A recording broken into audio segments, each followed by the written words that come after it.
Когда фермерство в Осетии только начинало развиваться, подросток Алан Мириков уже уверенно ухаживал за овцами и телятами, помогая родителям. Постепенно он втянулся. Хозяйство росло, а вместе с ним и опыт. Алан все тоньше чувствовал повадки животных, знал, кто сколько ест, как распознать болезнь и когда корове просто нужно внимание. Его любовь к животным началась еще в детстве, с первых барашков, каждому из которых он давал имя.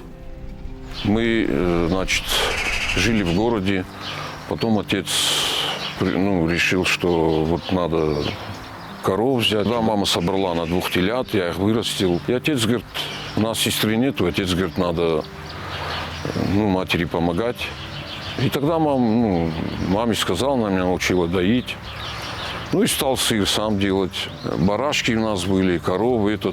Вот, допустим, если какой-то праздник, мы не могли своего барана зарезать. Очень такая привязанность была к ним. Я мог повезти этого барана на базар и обменять на другого. Да, у каждого клички были свои. Каждые каникулы Алан проводил у тети в Трусовском ущелье в селе Коби. Там с увлечением возился с молоком и учился готовить сыр. Именно тогда и началось то, что со временем стало делом всей жизни. После 8 класса он поступил в профтехучилище, освоил профессию механизатора и стал трактористом в колхозе «Чермен», не теряя надежды когда-нибудь создать свое собственное хозяйство. Со временем судьба вновь привела его в город, но мысли о родной земле не давали покоя. 17 лет назад вместе с младшим братом Алан решил восстановить старый дом в селе. Так начался новый этап, полный труда и больших надежд. Село мне роднее, тем более Чермень для меня такое, как родное село. И люди здесь замечательные. Не знаю, мне здесь нравится очень, да. Мы продали дом в городе, приобрел коров, ферму построил. Фермерский труд непростой, без терпения и усердия не обойтись. Но настоящая любовь к своему делу помогает преодолевать любые сложности. Когда Алан взялся за производство сыра, он столкнулся с проблемами при закупке молока и решил перейти на использование собственного сырья. Я решил производить сыр, молочные какие-то продукты. Я закупал молоко. Было очень сложно. Бывали недобросовестные продавцы молока. Кто-то мог туда сухие сливки добавить для жирности, кто воду добавлял. Я не мог найти молоко, потом пришел к выводу, с братом пообщался, и брат мне говорит, надо своих коров приобрести. Фермер не скрывает, начинать было совсем непросто. Ни земли, ни кормовой базы, ни достаточного опыта. Нужно было искать корма, строить ферму, подбирать породистых джерсейских коров. Тех самых, что славятся спокойным нравом, ранним созреванием, продолжительным сроком продуктивности и высоким качеством молока. Но именно этот вызов стал для него дополнительным стимулом двигаться дальше. Мы с ним смотрели и решили взять вот эту джерсейскую породу. Да. Это порода, можно даже сказать, уникальная. Вот в чем? Во-первых, они такие, спокойная порода. Они если привыкают, они вот здесь на выгуле, ходишь, и они всей толпой за тобой ходят. Да, у них такой какой-то детский ум, можно сказать. Их завезли в 2019 году в Россию. Джерсейская порода. Их завезли в Александровский район, Ставропольский край. Племенной, да. И вот я их там приобрел. Приобрели мы 20 голов. Где-то... там вот эта транспортная перевозка, 3 мы тогда потеряли. Не знаю, в простонародье транспортная болезнь, говорят, стресс. Коровы, даже вот когда жара, стресс получают. Или вот витаминами прокалываем, тоже стресс. Может жирность сыпать дня на 3, белок, количество молока, да. Когда корова себя хорошо чувствует, я вас уверяю, что у нее молоко бывает супер. Мы им там и музыку включаем, все, чтобы они хорошо себя чувствовали. Самое сложное началось, когда на ферме появились коровы, а из персонала были только Алан с младшим братом. Именно тогда и стало ясно. Фермерский труд – это не просто забота, а настоящая выносливость и постоянная готовность к любым испытаниям. Фермерский труд – это, я не знаю, может, грубо будет сказано, это адский труд. Вот когда мы их привезли сюда, они были 2 месяца до отела. И, значит, в течение месяца 17 коров отелились. И мы, пока у нас не было ни доярки, ни скотника, мы вот с младшим братом вместе прямо внутри на ферме с опилок сделали себе этот лежанку, потому что первый отел надо корове помогать, следить. И вот мы почти месяц провели внутри фермы, честно говоря. И спали здесь по очереди, да. Тяжелый такой труд был. Потом 2 месяца мы их сами раздаивали, потому что первый отел. И потом, когда уже нашли доярку, все, как-то легче стало. Самое основное в фермерстве, это самое первое, это кормление и ухаживание за коровами. Это самое главное. Чтобы работа шла успешно, фермер должен быть и инженером, и зоотехником, и экономистом, говорит Алан Мириков. Настоящие испытания для него начались после отелов. Без опыта и ветеринара рядом каждый день был как экзамен на прочность. Пришлось срочно искать специалиста. Так в жизни Алана появилась Виктория Даурова, ветеринар, мастер своего дела, с круглосуточной готовностью прийти на помощь. Вот эти 2 месяца, было тяжело, потому что первый отел, их надо было капельницы ставить. Корова слабеет Тем более они место содержания поменяли, это же все-таки стресс. И вот постоянно Вика приезжала, мы им ставили капельницу. Она бывало и ночью приезжала. Допустим, я за ней ехал, и ночью, если корова не может телиться, может теленок в неправильном положении. Пару раз было, она мне и по телефону, я сам лично роды принимал по телефону, она мне объясняла, как что сделать. Получилось. Виктория Даурова не просто выручает в экстренных ситуациях, но и регулярно сопровождает стадо, зная каждую корову буквально по имени. Ведь грамотный уход начинается сразу после рождения теленка, и без профессиональной ветеринарной поддержки не обойтись. После отела корове нужен особый уход, особое внимание, так как во время отела корова затрачивает очень много энергии, так как дает новую жизнь, готовится к лактации. Мы после отела обязательно восстанавливаем. Сейчас здесь небольшое, но крепкое молочное стадо. Все коровы ухоженные, крупные, с бирками на ушах и с характером. Сегодня в хозяйстве 10 дойных коров, бычок и 7 телочек. Некоторые животные – результат селекционного эксперимента. Это у меня Майя.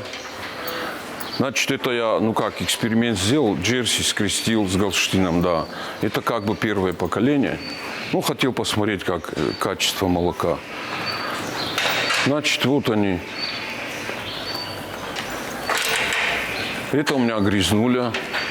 Не потому, что она грязная, не знаю, почему-то ее так назвал. Это лизун, она постоянно что-то лижет все. Цыганка. В общем, вот. А это уже молодые телочки, которых я вырастил, да. Это Карина, Катя, Фая. Это Света. А это второе поколение вот этой помеси. На ушах это у них бирки. Да, там просто номер, чтобы знал, допустим, какая корова кого родила. Вот сегодня у нас крайняя корова, она родила до вашего приезда где-то час, она родила девочку. Вот она.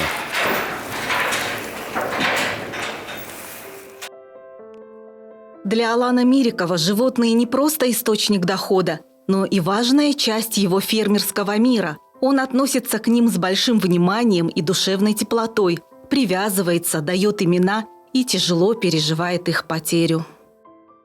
Эмоциональная привязанность, может, бывает. Была у меня одна корова, мы ее называли Мультик. Да, потому что у нее чубчик такой был, смешная такая корова была. У нее желудок там что-то было, не сработал, и потеряли ее. Был такой случай у нас.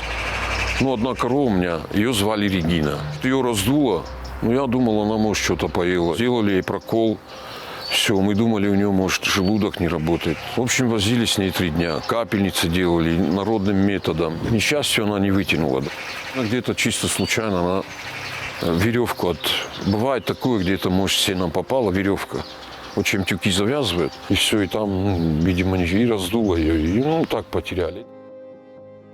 Для животных здесь оборудован просторный выгул с удобными кормушками. Однако кормовая база в республике очень ограничена. Пастбищ почти не осталось. поэтому качественные корма приходится закупать за ее пределами.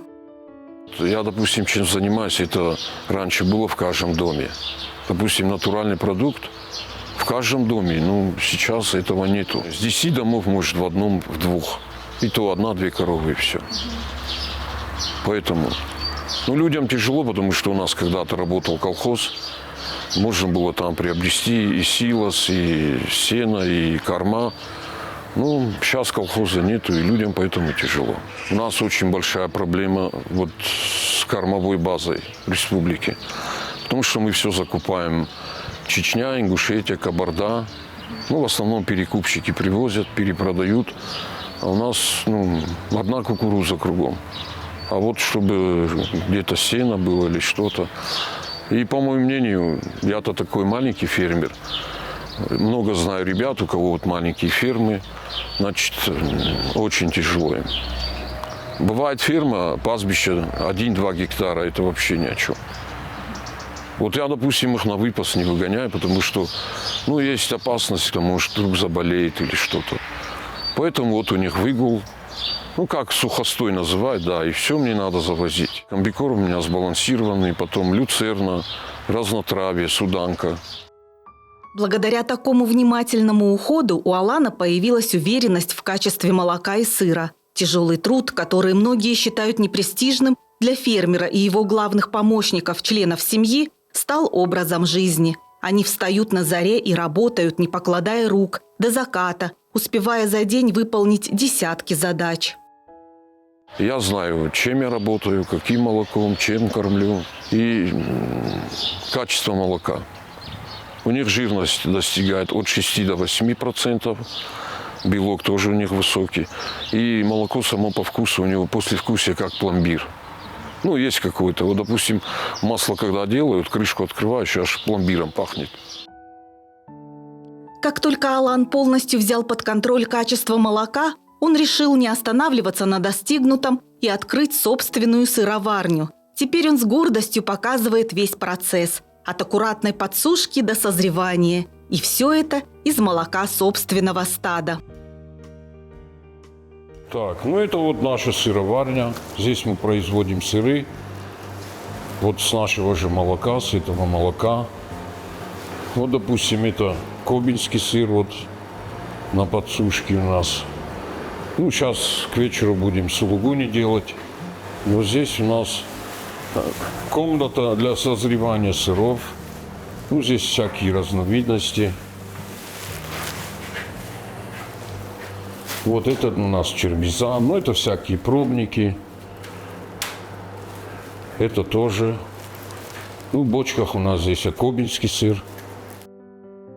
10 лет назад он случайно открыл для себя настоящий вкус сулугуни во время отдыха в Тбилиси. Там же у своего близкого друга он прошел 2-недельное обучение и освоил тонкости приготовления этого знаменитого сыра. Постепенно мастер расширил ассортимент, экспериментируя с разными сортами. Но самым любимым для него остается кобинский сыр. С ним он знаком с детства. Говорит, сыр как женщина, требует чуткости. Переусердствуешь – получишь характер. Не досолишь – обидится. Это готовлю кобинский сыр. Сейчас я его в чашке вложу, чтобы он чуть, как говорят, забродил. Сейчас чуть подмажу солью. И допустим, завтра опять надо будет перевернуть, чтобы у него и рисунок был красивее. Алан Мериков производит только натуральную молочную продукцию – сливочное и топленое масло, сулугуни, сырные палочки и кобинский сыр. Особая гордость – авторская разработка, которую покупатели прозвали «Чермизан» в честь села Чермен, где она появилась. Сегодня на рынке легко наткнуться на подделки. Изделия из сухого молока и пальмового масла с искусственными заквасками сложно отличить на вкус от натуральных. Поэтому Алан всегда рад гостям на своей ферме, чтобы каждый мог лично убедиться в подлинности и высоком качестве его продукции. Даже для рассола воду я привожу с горной Сяньбы. Я замерял кислотность там, Даргавсе, где-то. Мне эта вода понравилась, и поэтому я в рассолах использую эту воду. Для кобинского сыра готовится рассол. специальный рассол. Он зреет в рассоле. Это другой сорт сыра. А чермизан, он делается совсем по-другому. Потом он у меня подсушивается, потом покрывается сырным латексом. Но он зреет не в рассоле уже, а на полке. У него такая средняя соленость, такое приятное послевкусие. Качественный продукт требует не только отличного молока, но и слаженной команды. Вместе с соседом Алан тестирует рецепты и доводит вкус до совершенства. Виталик вот со мной работает, мой сосед. Мы уже вместе где-то лет 5. И вот садимся вместе с ним и, как говорят, одна голова хорошо, две лучше. И вот начинаем думать. Очень много пробников было, и что-то и получалось. Доводим, в общем, чтобы было все вкусно. В день у меня получается где-то килограмм 30 сыра. Молока бывает где-то 120 литров. Сейчас потихоньку дальше будет отел. Я думаю, где-то к августу молоко увеличится, может, где-то до 180 литров. Но даже с отличной командой и сотнями экспериментов на кухне суровая реальность фермерства не отступает. Не найдешь качественного молока, никакие рецепты не помогут. В хозяйстве Алана Мирикова забот хватает. Но когда ты по-настоящему влюблен в свое дело и стремишься к процветанию фермы, все задачи по плечу. Проще бы было, если бы мне привозили молоко хорошее, просто хорошее молоко, я бы тогда ферму не открывал. Но мне хорошее молоко мало кто привезет. Содержать ферму намного тяжелее, чем делать сыр. Сыр просто нужна, любовь к этому делу. Мне нравится, например, делать сыр.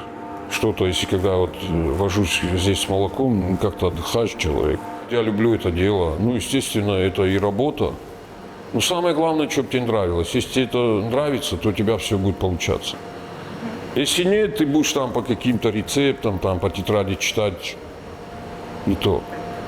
Сыр можно самому создать, просто чтобы в правильном направлении ты думал. Сейчас Алан нацелен постепенно расширять ферму, шаг за шагом улучшая инфраструктуру и создавая новые рабочие места. Для развития, естественно, нужны какие-то финансовые средства. Чуть-чуть по ступеньке, потихоньку идут. Я бы хотел, допустим, расширить и ферму, и все. Естественно, не здесь, а где-то в центре села, а где-нибудь в поле. Хотя бы, чтобы сенокос был, пастбище было. Чтобы создать рабочие места, допустим, может, где-то кого-то обучить.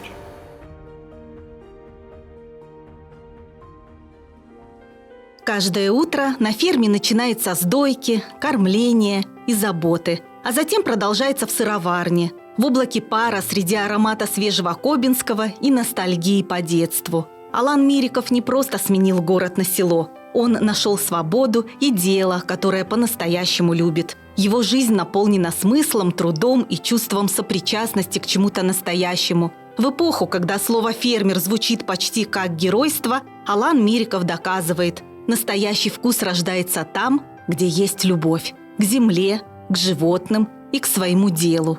Это больше, чем хозяйство. Это выбор. Это призвание. Это он сам. Фермер, сыровар и хранитель подлинного вкуса.